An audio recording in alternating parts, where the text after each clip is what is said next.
Hello there, Rebel Rooster modeling viewers. It's good old Terry. Long time no see. The neighborhood kids are walking back from school. The neighbor's got the his lawn guy out there, and I don't know if you can hear it too, but the ghetto bird is circling around. I guess there's some funny business going on out there, and the police helicopter's out there. So my apologies for all the background noise you hear. But anyway, been busy. So, been kind of tied up on the video making, but this last Saturday just attended and competed in the IPMS little regional thing, Model Zona, and entered my Jim Strieg VF17 1/48 scale Tamiya Corsair in it, which I'll tell you how the contest went and everything in a little bit, so I can keep you watching this video. Anyway, I don't know yet if I'm going to do a separate video on it, but I got a little kind of photographic essay thing going on of the build on this, because it had a fair amount of conversions done on it with a 3D printed engine and some stuff like that. And show you some photos of the contest event as well. So anyway, let's get into all of that stuff. Terry made a Corsair, a beautiful Corsair. He didn't win. The contest was rigged by Crooked Joe. Okay, so first, this isn't, I brought this one along just for giggles. This is a different Corsair, same kit, the Tamiya F4u one, but I made this one the F4u 1D, and I decided to go with the folding wings on this. What I wanted to do with it is try out my gloss work, my gloss coverage. Now, this thing's collected quite a bit of dust because it's very dusty today out here in the garage. It's, you know, it's Arizona, it's dustier than hell, but I like the way this paint came out on it. In my opinion, it's pretty darn good. I polished the plastic really good. There's a lot of dust on this thing, but it's really hard to tell on the model, but this paint is really thin. You wouldn't believe how many coats this is, but it came out really nice and thin. It doesn't look thick, and you know, sometimes when someone does a gloss paint job, it just looks like paint with a whole bunch of clear gloss glopped on, and it looks really thick and goopy. But I don't know the limitations of my little iPhone SE, if it's going to capture this or not. And here's what I'll do. Cover your ears, because I'm going to turn my extra lights on, which are attached to my blower. It's going to be loud, but let me see if I can get some more lighting on it to make it better. Cover your ears now. So you can kind of see a little better now.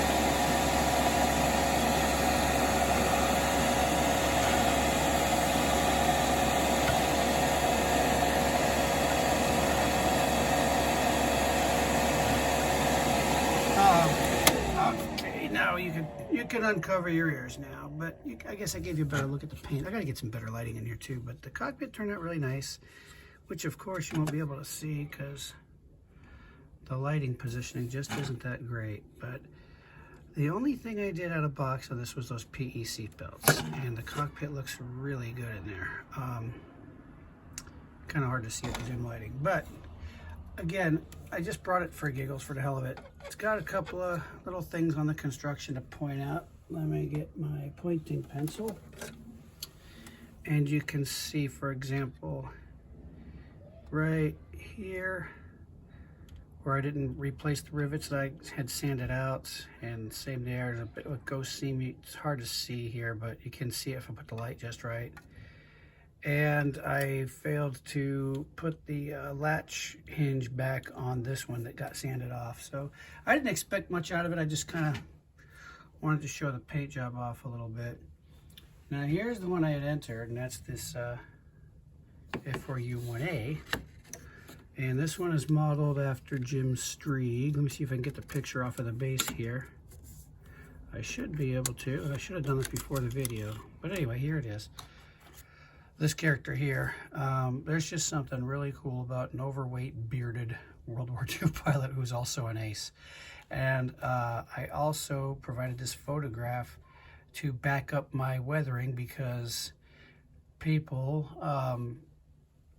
especially judges, tend to say it's over-weathered, it's not realistic.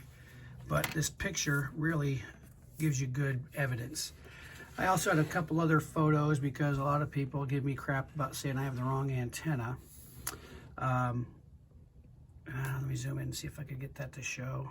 Okay, so I've got the two-part antenna here, right there. It comes down right there. I'm pointing at the phone screen instead of the model, down to here, and then over to the front antenna. And I did provide photographic evidence of that with the F4u 1A, and the giveaway is the canopy, that's a 1A versus a 1D.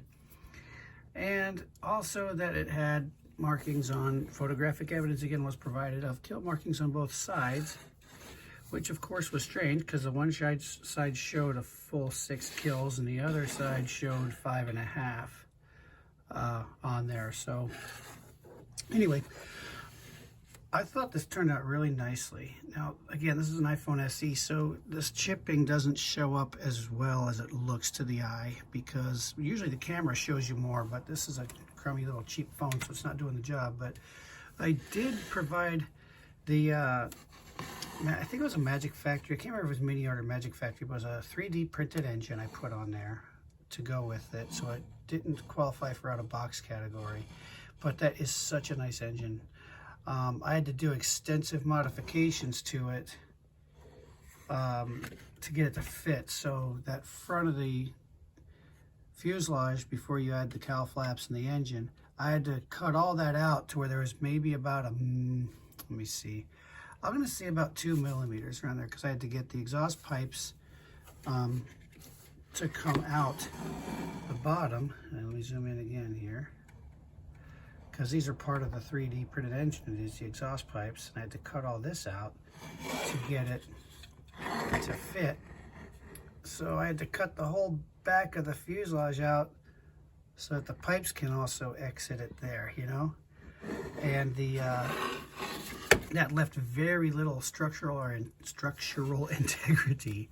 And those of you who've built the Tamiya Corsair, you know that this fitting right here, this panel here, this square, is attached to the cowl flaps. These are the cowl flaps that came with the engine, so I had to cut this square off of the Tamiya part and attach it to the 3D printed engine. They're different types of plastic, so I couldn't even use my Mr. Cement SP or my Tamiya Extra Thin to attach them. I had to do that with CA glue, and that stuff's kind of thick, and it's very hard to have it not show up. So that was a little bit of a task. And then the other thing is, since there was no structural integrity anywhere, I had to put a little tiny piece, you can't see it, but it's underneath this cowl flap, piece of plastic to hold it in place so that it would not wobble back and forth this way, like that, you know.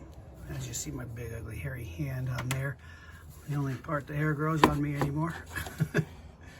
I got a set of Eagle Cals VF17 Corsairs decals, which had the proper blue around the insignia instead of the commonly seen red. And they came down, let me lower the camera here, so not to get you seasick, but these really hunkered down beautifully. And all I had to do was lightly score the decal to get the gun doors to show. I didn't have to put any panel liner or anything in there. It just came down beautifully. The wing fit, a lot of people bitch about this on the Tamiya Corsair, is the wing fit, because they're folding wings. And you know, they'll bolster it with some plastic card in here, but you can see that I managed to get mine down there pretty much, you know, not to squeeze my own accordion, but pretty perfectly there on both sides. Where is it? Oh, there it is. It just doesn't show up. There we are. See, right in here. And it fit equally well on the bottom. Let's see if I could tilt that enough for you to see. Fit equally well on the bottom. That's where the blue and the white, and I'm pointing at my screen again instead of the model. That's where the blue and the white separate. and you can see it's a if not perfect, pretty damn close perfect fit there.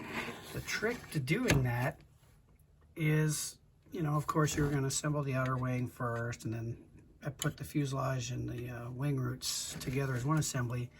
And then what I do is I fit the wing and I push it in there, but I only cement the top first. And then I let that dry overnight. And I use Mr. Cement SP. It's a little stronger and quite a bit faster than the Tamiya Extra Thin, even the light green top. So I've really come to like that Mr. Cement SP. And I let that sit overnight.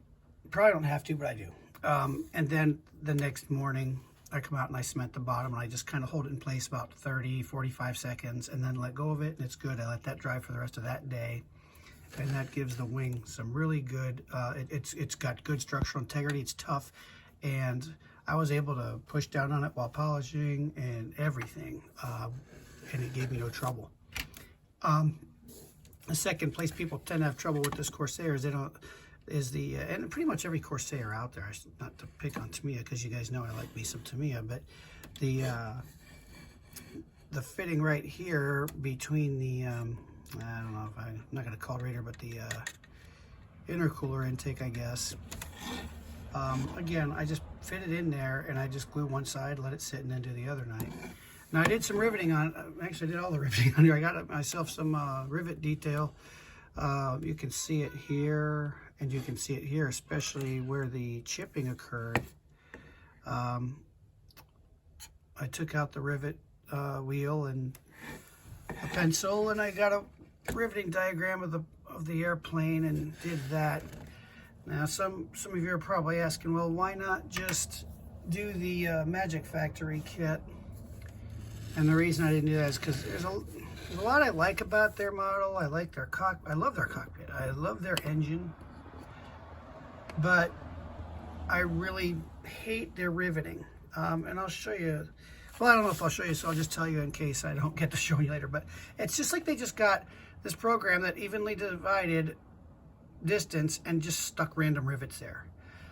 So as a result of that, I'm going to have to back the camera up here a little bit for a second. Hope I don't get you seasick, but I have to turn this up on its top to show you. So what you end up getting is, instead of rivets that run along it, because the wing just goes back a little bit, they kind of come across like this. So it starts here and finishes here, and then it starts there and it finishes there. It just didn't look right, and they were just like rivets for the sake of having rivets. And they were too deep. So like here you could see, let me bring the camera down a little bit.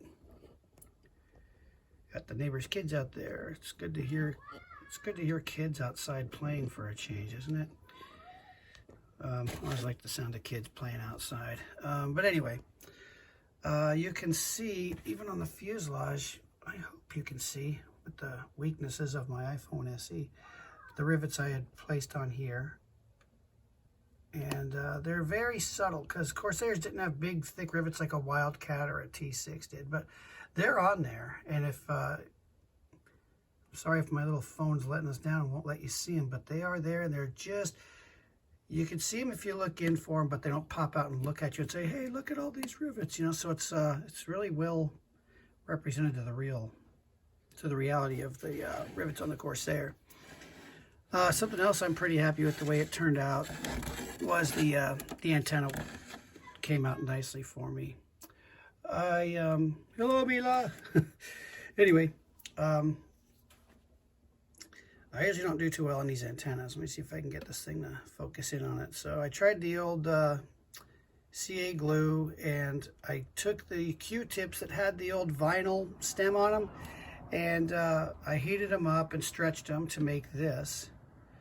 And then down here at this attachment point, looking at the photographs, it had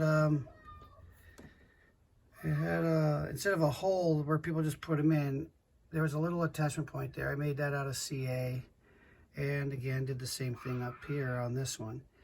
And then I painted them white. So it worked out pretty well. I haven't had the antenna come out this good, I think, ever in my life. And the engine I'm really happy with. Now what I'm going to say, and I'm nitpicking here, because the engine is absolutely gorgeous. It's a beautiful engine they give you. See if I can get this lit properly where you can actually see in there and move the camera. Let me see if I can get that in there for you. Well, I don't know if you're gonna be able to see it, but they give you an absolutely beautiful engine, and it ain't cheap. It hurt to buy it, but the thing is just gorgeous, and it comes in one color. It comes in gray.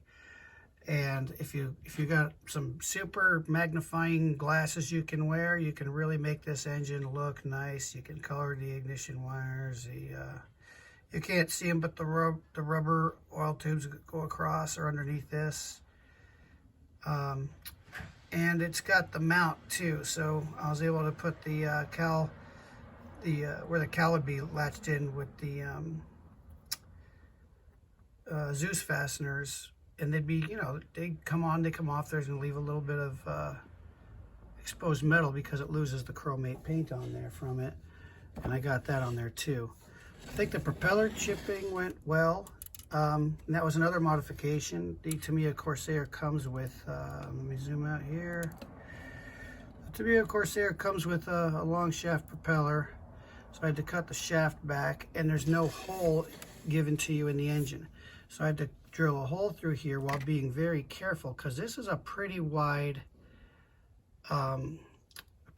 shaft. It was really tricky to get that hole in there without scraping up against the sides and taking those out. But you can see, here's a good nice view. You can really see they give you a beautiful engine.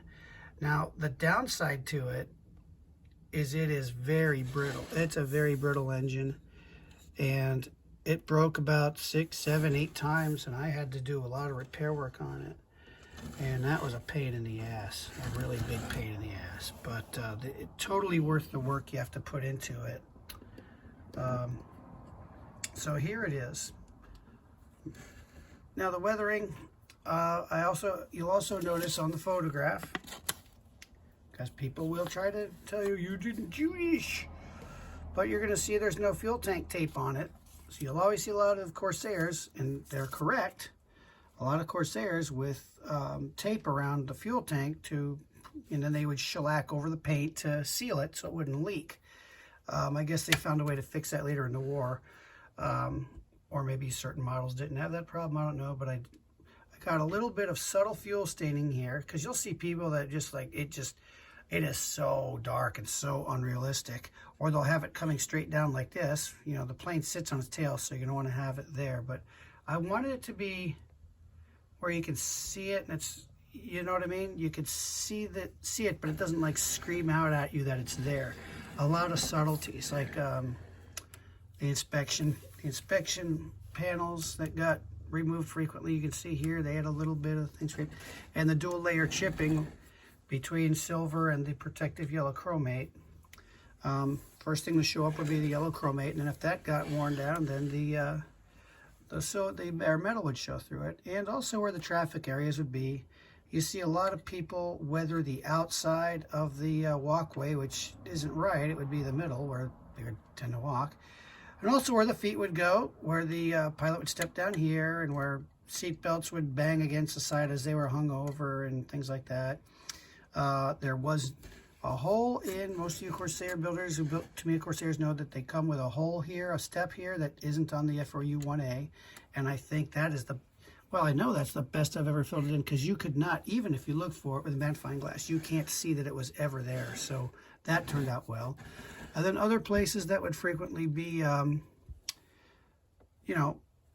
traffic, typically they do is they put their foot up here and they'd climb up here and then do their work around here, and those are the places that would get chipped around a lot.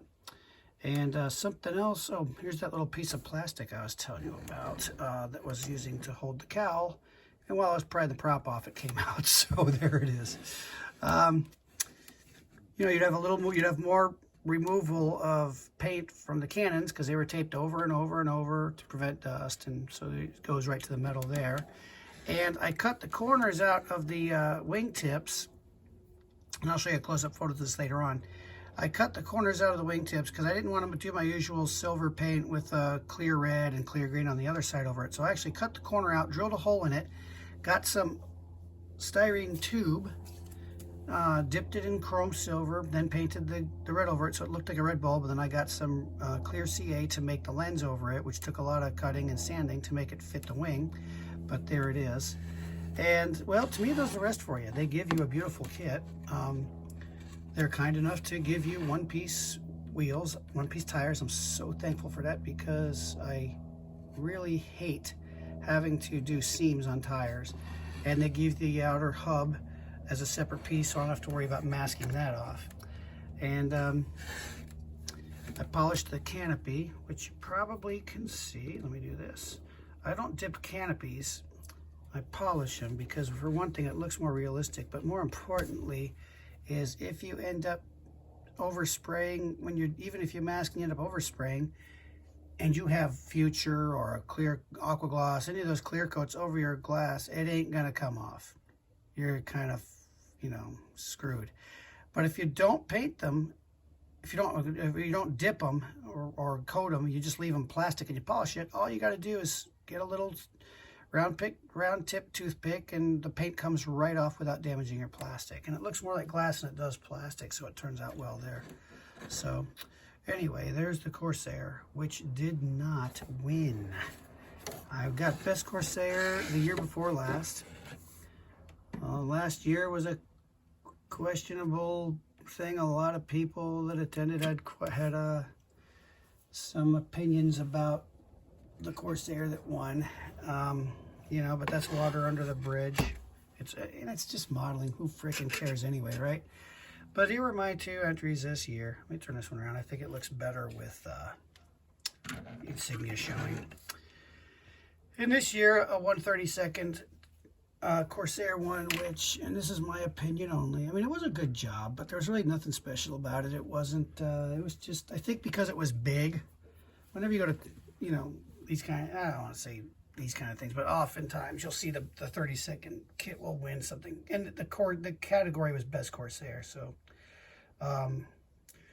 you know, like I said, it's just modeling, who cares, but there's a lot more work put into this one than was put into that one. And, you know, this is one I'm going to actually keep. I'm pretty happy with it. Now, what does that do? That can do one of two things. It can piss you off and you can pee and moan and everyone's picking on me and blah, blah, blah. Or you can just try to do better the following contest, which happens to be November. So let me show you my entries for this year. Should I finish? Okay, now this is going to be a little tricky. I'm probably going to bump into the camera a couple times, but you'll live. So my first one I'm going to try, I was going to say the first one, just the first one I'm going to show you is this 1/48 scale KI-84 Frank by Hasegawa. It's a clear one. Comes with a lot of clear parts. This I will enter in the out-of-box category. You can see it's got a lot of clear parts in there. Fuselage. The engine, the plastic part of the engine is actually clear as well. You can see my finger tapping it. So you got the fuselage is clear. You got a clear cowling. You've got clear horizontal stabilizers, a clear rudder, a clear propeller, clear flaps. A lot of clear parts in it. You get a really nice metal engine in here with half of a mount, which you probably can't see. I don't want to open it up yet because I'm bound to lose it, but half a mount, oil tank, really nice. And what I'm really excited about, because it's clear, is you get metal airframe with it. So you got longerons, ribs, springs, and even the cockpit sidewall. So I'm gonna do something similar to what this guy cleverly did, whoever did this one, and just make it not a full cutaway, but you know, portions. I mean, you can see the airframe here, which is really good. You can really see in the cockpit there. The engine looks good. So this is going to be one of the entries, and because they give you so much here to look at, it's going to be an out-of-box entry. My only wish on that one is I wish that it had riveting on it, and I can't add it because the contest rules disqualify you for out-of-box if you had rivets. Next, you know I love my P47s. There's going to be this mini art. This is the advanced kit. Right there, P47D. And I got aftermarket markings for this, which I have to check the rules and see if you're allowed to use aftermarket decals or if you have to use kit. I hope you can use aftermarket decals. But anyway, this thing, I tried this on a whim. Hang on, I'm going to move the camera here, okay? I shouldn't say on a whim. It was I actually arm wrestled with myself over this a long time because it was expensive. But I really wasn't expecting a whole lot. I thought, it's a new kit, and it's going to be like the Magic Factory, with their bull crappy rivets on their Corsair, and that everyone's got. It's all hype. It's no good, but it's a beauty. I really like it. Now my beef with it is the plastic is very Ravelli. It's kind of hard to see. Let me tilt the light out here a little bit and grab my pointing pencil. Now, you guys who know me know I'm a kook about metal work. I want the metal to look like metal and not just silver. And the key to a good metal job begins with your plastic. And the plastic on this is very Ravelli / air fixy, which means it's got, I swear it's got pores in it that drink paint. Very dull, not very shiny at all. You can see over here the reflection. I've got lights pointing right at it. In fact, let me come over here closer to the light. You can see better. It's right under my very intense 100 watt equivalent daylight LED light bulb. And it's just it's not throwing much at you. And that makes this really hard to get metal on. But I took a little experiment. I took out the flits and then the various grades of sanding and polishing abrasives, and I was able to get it to shine like it should. So you see this is a round lamp I've got over it, and you can see the lamp in there very, very nicely, very, very well shined. So to show you the comparison between the polished and the unpolished. Ooh, camera, you've had enough to drink. You can't tip over like that. So you should be able to see here the difference. It's just a dull haze, but here it's a nice sharp light. So it can be done. They give you, I'm not going to do a full review or preview. I hate when someone calls something a review and all they do is show you the box opening. But anyway, the instructions on this thing are wonderful. It gives you a full thing of all the parts you should have, the decals you should have, and the instructions are excellent. I really do like these. Engine's going to be a beauty because there's only two things that count on a model airplane. That's the engine and the cockpit, right? Just my opinion. Take it as fact. It's got a little PE. I don't know if I'm going to use it because frankly this is the kind of PE that the plastic would be just as fine. I like that they give me a choice. They do have open top wings so the guns can be exposed, and they got the belts and everything in there. They give you a choice. They also have solid wing tops in there, so you don't have to do it this way. So I'll probably do one exposed and one closed because it didn't work on both sides at the same time, Hard to tell here because of the lighting, but let me zoom in. Maybe I can do better here. You can see remarkable detail with the riveting, and it is correct. It's also correct depth. It's not super deep. Let me see, which one am I looking at? There we are. It's not super deep and won't stick out so hard. It's just perfect. So this one surprised me. And their engine is gorgeous on this thing. Their cockpit is wonderful on this thing. So I was actually more impressed and pleased, very pleased with it. I purchased it. I got more than I bargained for. So how the fits and all that stuff are going to go remains to be seen, but so far I'm quite impressed with it.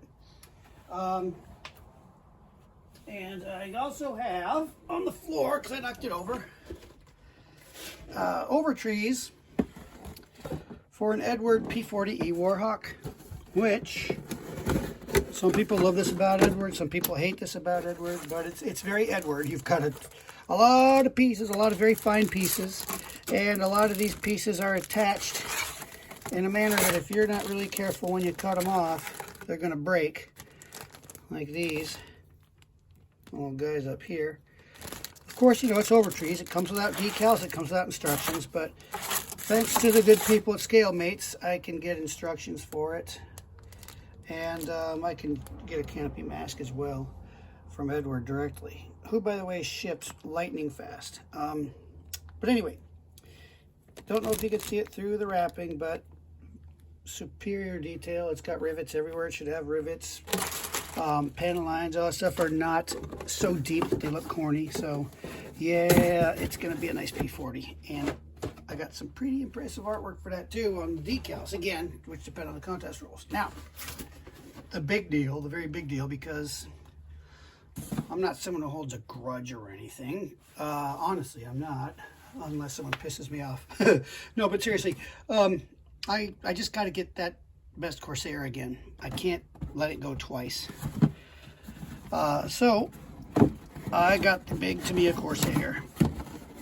And, you know, I'm not going to waste your time doing much on this one because there's 112 of these out there, videos on this. So this will also be out of box. So all of these are going to be out of box entries. I got 8-9 months to build all 4 of them, and we'll see how it goes. Yeah, so that's some pretty ambitious building coming up here. But again, I do have, what are we, February to November, 11 minus 2, 9 months to get these things done. And, you know, remember, when I'm at work on the road. I'm gone. I'm not even in this, you know, it's all travel. So my days off, when I have them, are days off. I don't do anything on my day off but have a day off. So that gives me a lot of time to build.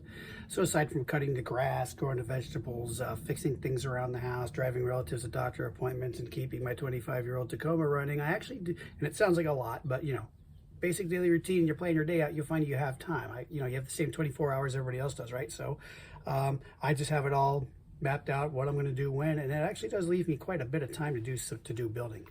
And we're at that nice time of year. We got our good 2 months coming up here of weather before it gets hell degrees outside. So it's not too cold, it's not too hot, it's perfect garage building weather, so I can really make some time up, probably March, April. And then we're in the hundreds by May usually. So yeah, it'll slow down a little bit, but I can get at least 1 or 2 of these cranked out by then, I hope. But what I'm going to do now, because I've already probably taken up enough of your time on this video, is I'm going to do the photographic on the Corsair build and the contest stuff as separate videos, so you don't have to sit here and watch a super long video. So stay tuned and watch for those, and I will see you then. In the meantime, happy modeling, and as always, thanks for tuning in. Bye.